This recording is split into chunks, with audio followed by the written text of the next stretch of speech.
Hola, ¿qué tal? Vamos a dar inicio a nuestra clase Generalidades de la Sexualidad Infantil y Adolescente, empezando con estas clases que forman parte del Diplomado de Alta Especialidad en Neurodesarrollo. Y bueno, voy a empezar con algunos conceptos generales y nos vamos a ir después a conceptos básicos de la sexualidad. Entonces, primero es importante entender qué es la sexología, ¿no? La sexología es una ciencia que sirve a otras ciencias y que se sirve de otras ciencias. Entonces, es multidisciplinaria fundamentalmente. La sexualidad se puede ver desde diferentes puntos de vista. Entonces, la sexología se refiere a la ciencia que estudia todo lo relacionado con las sexualidades humanas, en plural, porque no hay una sola forma de vivir la sexualidad en el ser humano. Y, bueno, ¿qué es la sexualidad? La sexualidad es una construcción que también es multidimensional. Abarca aspectos biológicos, aspectos psicológicos y aspectos sociales, es decir, vamos a abarcar la anatomía y la fisiología de los órganos que están relacionados con la sexualidad, también la respuesta sexual, aspectos psicológicos que están relacionados con la identidad, con la interrelacionalidad, con la atracción, con la preferencia, con las conductas, y aspectos sociales que señalan la variabilidad del género, cómo nos relacionamos con otras personas y las vinculaciones que tenemos afectiva y eróticamente con otros y otras. Entonces, el objetivo en general de la educación de la sexualidad, porque la sexología, les decía, puede dividirse en diferentes áreas, pero si hablamos solo de la educación, una de las finalidades es dotar de herramientas, en este caso a los niños y a los adolescentes, para que se conozcan a sí mismos, se relacionen sanamente y puedan tomar decisiones desde la libertad y la responsabilidad. La libertad entendida como la capacidad de decidir y la responsabilidad como la respuesta que se toma frente a esas decisiones. Y para eso no solo se tiene que conocer la información, no solo se tiene que saber los conceptos, también se tienen que abarcar aspectos emocionales y conductuales. Entonces me gustaría que tú te preguntaras, ¿cómo te sientes hoy? ¿Cómo estás? Muchas veces socialmente contestamos bien, pero hoy te invito a que empieces a revisar qué significa ese bien, cómo describirías estar bien. Y me gustaría darte a conocer que hay 5 emociones básicas, según algunos autores, y yo agrego una sexta, para que empieces a ver a qué emoción que estás experimentando en este momento o recientemente se parece a alguna de estas emociones. Obviamente hay muchas más. De estas 5 o 6, te decía, se van a derivar otras emociones, que es miedo, alegría, tristeza, enojo, angustia y afecto. De hecho, hay una mnemotecnia, matea a, miedo, alegría, tristeza, enojo, afecto y angustia. Entonces es importante que digas, bueno, hoy estoy, o hoy tengo, hoy siento miedo o tristeza. Porque ningún profesional de la salud tendría por qué estar a cargo de los temas de la sexualidad infantil y adolescente si no ha revisado antes cuáles son sus emociones. En el tema de las sexualidades, el problema no es la información, sino nuestras actitudes con respecto a esa información. Y el profesional de la salud tiene que estar muy pendiente de qué es lo que le provoca o qué emoción le provoca ciertos temas en la sexualidad, con cuáles estás cómodo, con cuáles no lo estás, cuáles te generan vergüenza, cuáles te generan culpa, cuáles sientes que tienes dificultad para transmitir la información o te cuesta trabajo reconocer prácticas sexuales, por ejemplo, de otras personas. Esto es muy importante y entonces es necesario que a partir de ahora y durante las siguientes clases que tengamos, tomes en cuenta cuáles son tus actitudes y tus emociones en relación a todo lo que vamos hablando. Yo te lo voy a estar preguntando de manera constante, no se vale contestar bien, si me contestan bien, entonces voy a pedir que me describan qué significa esto. Si yo estoy pendiente de lo que estoy sintiendo, de lo que me provoca un tema, entonces voy a saber qué esperar cuando esté frente a un niño o un adolescente, ya sea porque el niño o el adolescente presenta ciertas emociones o porque yo mismo tengo que estar pendiente de cómo controlarlas y manejarlas. Esto es lo más importante para manejar el tema con niños, adolescentes, pero también con los padres de familia. Entonces es algo que voy a estar haciendo énfasis en muchas de nuestras clases. Entonces, bueno, quiero darte a conocer un concepto con respecto a la inteligencia sexual. De hecho, tú contestaste un cuestionario que está relacionado a esto y es un cuestionario que está validado en México. Entonces, podemos tener una definición como tal y es importante conocerla.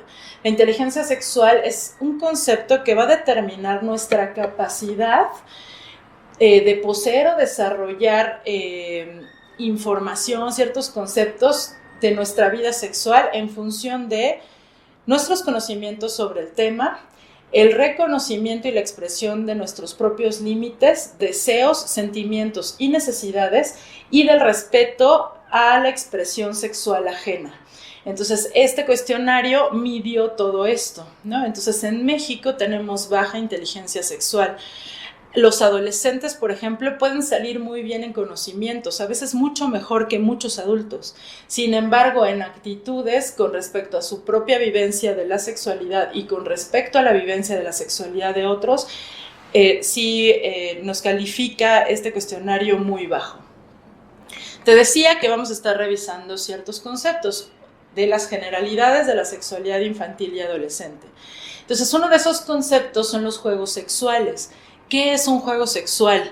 ¿No? Entonces, el juego es una actividad, ¿no? Es una actividad, es lúdica y como todos los juegos tiene reglas, ¿no? Generalmente los niños utilizan el juego en esta situación para tocar partes de su cuerpo. Ellos saben que cuando son tocados o tocan van a experimentar sensaciones y incluso en los órganos sexuales, y eso les va a ayudar o los va a llevar a sentir placer, por ejemplo, y los niños van a buscar repetir esos juegos sexuales a través de diferentes actividades, por ejemplo, jugar al doctor, jugar a la mamá o al papá, jugar a que se abrazan, a se tocan, si están corriendo, tocarse, abrazarse, y lo que están buscando simplemente es experimentar sensaciones y explorarlas, ¿no? ¿Qué es esto? Los niños, y esta es una característica primordial, no erotizan los juegos como lo hacemos los adultos, no tienen la capacidad para hacer algo así. Cuando un adulto encuentra a un niño que está tocando a otro niño o viceversa, ¿no? Que se están tocando entre varios, muchas veces el adulto mete sus ideas, sus concepciones con respecto a la sexualidad, sus emociones, sus actitudes, lo que hablábamos hace rato. Pero para el niño y la niña no es simplemente un juego. Entonces, además les genera interés, ¿no? Porque les digo, tocar les genera reacciones que muchas veces son desconocidas para ellos, por eso las van a explorar. Estos juegos van a permitir el desarrollo de la autoestima y la posibilidad de relacionarse con otras personas. Van a empezar a reconocer cuáles son los límites. Si tienen un adulto responsable, conocedor de las sexualidades humanas, o no también, porque hay adultos asertivos que conocen que hay conductas públicas y privadas y saben transmitir esta información a sus hijos de manera adecuada y no a través de regaños, golpes, insultos, etc. Para que se denomine juego sexual también tiene que reunir varias características.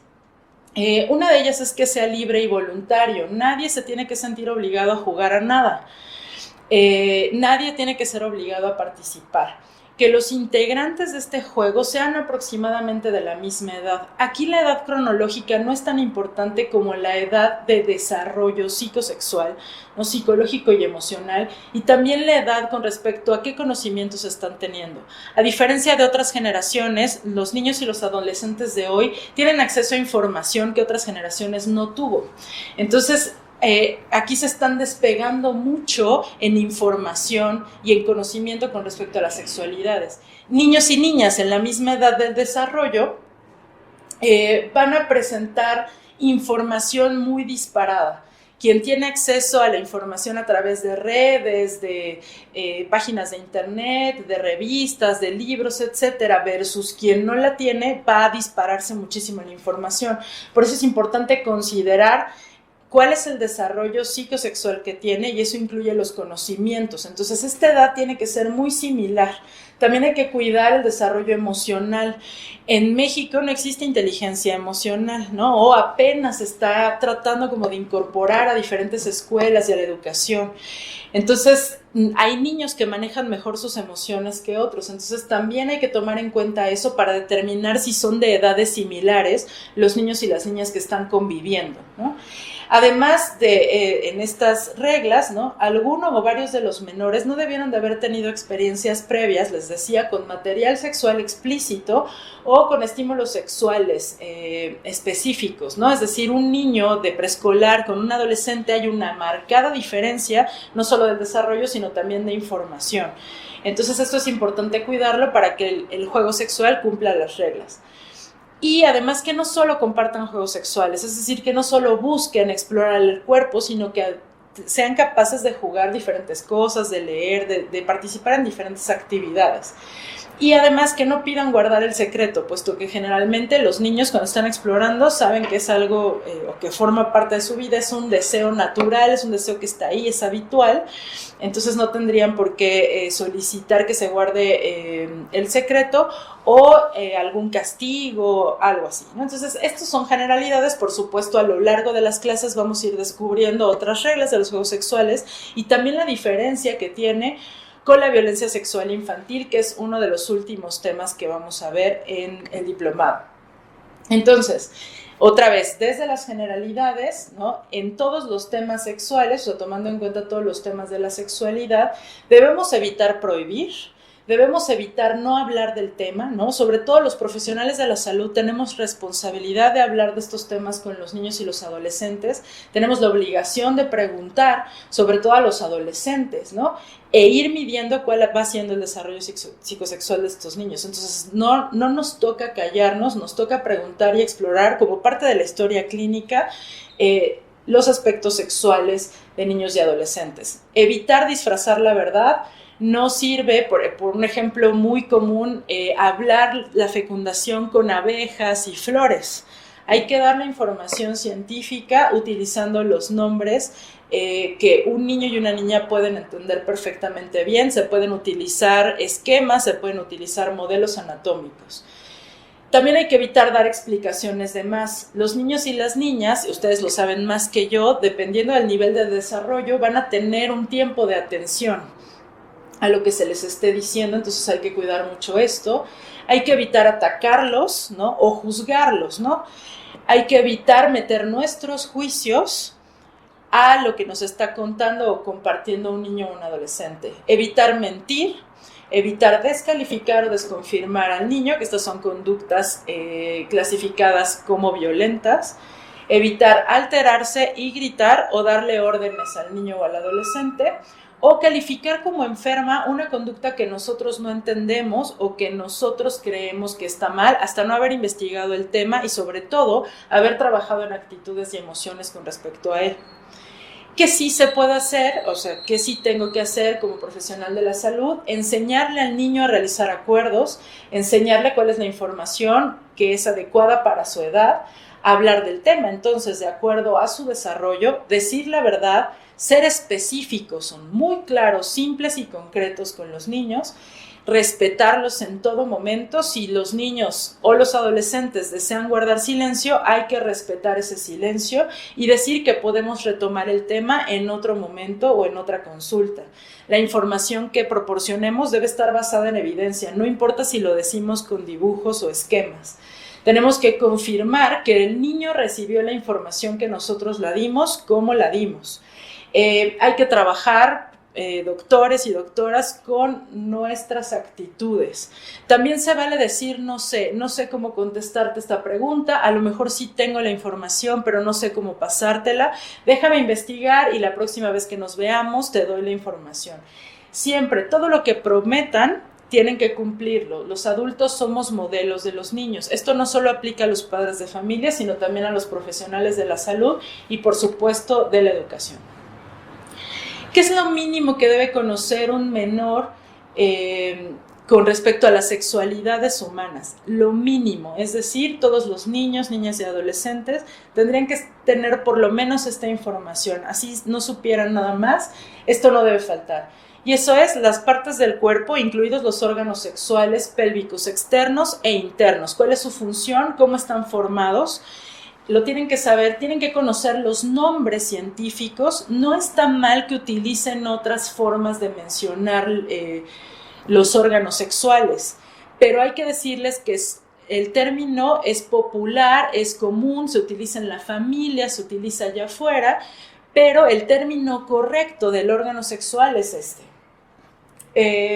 Saber que todo el cuerpo es privado, que ellos y ellas son responsables de ese cuerpo, que hay personas al cuidado de ese cuerpo junto con ellos y ellas, sobre todo de los órganos sexuales, es decir, hay que especificar en qué momentos los órganos sexuales van a ser tocados por otro adulto. Esto aplica sobre todo en niños muy pequeños, cuando les están enseñando a ir al baño, cuando les están enseñando cómo se le cambia el pañal a su hermana, a su hermano, cuando se van a bañar o cuando se les está enseñando cómo se va a limpiar, cuando va al médico, por supuesto, cómo va a explorar, quién tiene que estar presente en esa exploración, y el médico tendría que estar explicando lo que está haciendo y para qué lo está haciendo.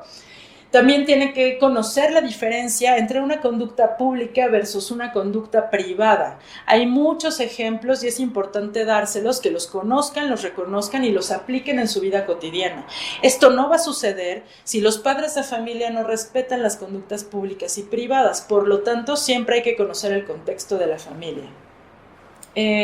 También tienen que conocer el respeto.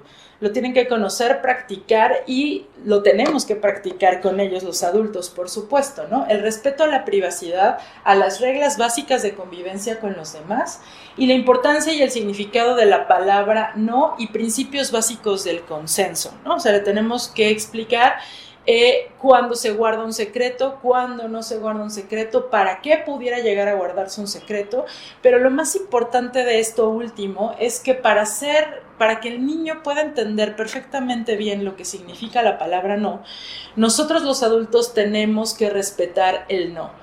Un ejemplo, si nosotros le hacemos una pregunta como médicos y le decimos no nos quieres contestar, si nos dice no, tenemos que respetarlo, pasar a otra pregunta o decir que en otro momento vamos a retomar. Un ejemplo también que es muy común es que de pronto, por ejemplo, tíos, primos, vecinos, padres de familia quizá, le hacen cosquillas al niño o a la niña. Entonces al principio puede ser muy divertido para ellos, para algunos niños, no para todos lo es. Pero si uno de ellos dice que no, aunque se esté riendo, aunque ustedes lo vean muy divertido, el no es no y el adulto tiene que terminar la conducta. Si el niño dice continúa, tenemos que ver que efectivamente queremos continuar o quiere continuar con el juego. Entonces, el no hay que practicarlo con el ejemplo más que decirlo. Entonces, respetando los nos del niño, es como él y ella van a saber la fuerza que tiene su no, porque muchos adultos no respetan los nos de los niños y es ahí donde vienen problemas en el consenso más adelante en la adolescencia o hasta en la edad adulta. ¿Cuáles son estas mismas sugerencias? Son sugerencias para los adolescentes, pero ¿qué otras, no? Con los adolescentes, sobre todo los padres de familia, los maestros y los profesionales de la salud, podemos poner las reglas por escrito, que ellos las conozcan, que sumen reglas, que ellos creen que tendrían que estar ahí, o sea, hacerlos copartícipes de los reglamentos, hacerlos firmar, establecer consecuencias claras, también por escrito para que el adolescente sepa pues qué es lo que va a suceder si deja de hacer una cosa u otra, y ponerlas en marcha consistentemente, ¿no? Las autoridades somos quienes tenemos que estar de acuerdo con ellos, pero somos los primeros que tenemos que aplicar lo que les estamos pidiendo a niños y adolescentes, y eso es lo que suele fallar de manera pues importante, ¿no? Entonces, para terminar esta parte de la clase, es decir, de las generalidades de niños y adolescentes, les voy a decir más o menos cuáles son las dudas o las preguntas, o más bien cuáles son los temas que generan dudas y preguntas de manera frecuente para niños, adolescentes, y les voy a incluir a los adultos. Fíjense, los adultos suelen tener dudas con respecto a información y conceptos básicos de la patología, o sea, como que están muy interesados en las disfunciones sexuales y en la función sexual. ¿Cuál es la respuesta sexual? ¿Cuándo falla? Tienen interés en el género, en la atracción, en obviamente preferencias y conductas diferentes a las esperadas o a las comunes o a las habituales. Hay quien está muy interesado en los conocimientos con respecto a la violencia sexual y de género, y a la población que se conoce como LGBT, lésbico, gay, bisexual, travesti, transgénero y transexual, que más adelante vamos a ver qué significa este acrónimo. Entonces, de hecho, en la consulta sexológica donde yo trabajo, el primer motivo de consulta es disfunciones sexuales para la sexología, el segundo motivo de consulta, todo lo que tiene que ver con la población LGBT, y el tercer motivo de consulta con la violencia sexual. En los tres están las parejas, ¿no? Es decir, podemos dar atención individual o en pareja, pero también en los tres atraviesa la violencia sexual muchas veces, que vamos a revisar, les decía, casi al final de nuestros módulos. Las inquietudes más frecuentes para los adolescentes y los infantes están relacionadas a temas de desarrollo psicosexual, ¿no? Aquí, por supuesto, vamos a incluir a los papás, porque los papás también tienen muchas dudas, y yo les diría que yo creo que esta es la principal. ¿Cuándo vamos a hablar con los niños del tema? ¿Cómo vamos a hablar? ¿No? ¿A qué edad? Y si ya tienen novio, si ya tienen novia, en fin, esas son preguntas muy comunes, sobre todo para los padres de familia. También los niños y los adolescentes las tienen, pero son muchas más marcadas en los papás y las mamás. Los niños y los adolescentes están interesados en la exploración de sus cuerpos, en el autoerotismo, en juegos sexuales, en la pubertad, en los cambios que se dan en esa etapa de la vida, las relaciones sexuales, ¿no? ¿Cómo suceden? Más que la patología, a ellos les interesa mucho más la función. Están interesados en las expresiones gráficas de la sexualidad, mejor conocidas como pornografía. Están interesados en la variabilidad del género, en la orientación sexual, en la identidad de género, en el uso de redes sociales, aplicaciones y también aplicaciones de ligue. Hay muchos adolescentes que están en aplicaciones de ligue. El enamoramiento, el noviazgo, y también están muy conscientes, sobre todo los adolescentes, de la violencia en el noviazgo. Si se dan cuenta, no les mencioné lo que niños y adolescentes están viendo en la escuela. Eso no les interesa, ¿no? O sea, ¿qué es eso? No les interesan métodos anticonceptivos, no les interesan las infecciones de transmisión sexual, ¿no? No les interesa el embarazo adolescente, no les interesa. Si ustedes les preguntan, a ver, ¿qué es lo que te interesa del tema? Nunca van a ser esos temas, y son los temas que más hablamos los adultos en diferentes espacios. No es que no los tengan que conocer, pero sí es importante que ustedes sepan que los adolescentes no están interesados en este tema, y hay que investigar con cada niño y con cada adolescente por qué. ¿Por qué es esta desidia? ¿Por qué les generan aversión estos temas? Porque las razones son infinitas dependiendo de a quién le pregunten. Entonces, es muy importante también abrir la comunicación con niños y adolescentes para conocer sus razones. Muchas veces no son las mismas. Entonces, bueno, aquí voy a terminar con esta clase. Esta clase fue de generalidades de la sexualidad infantil y adolescente.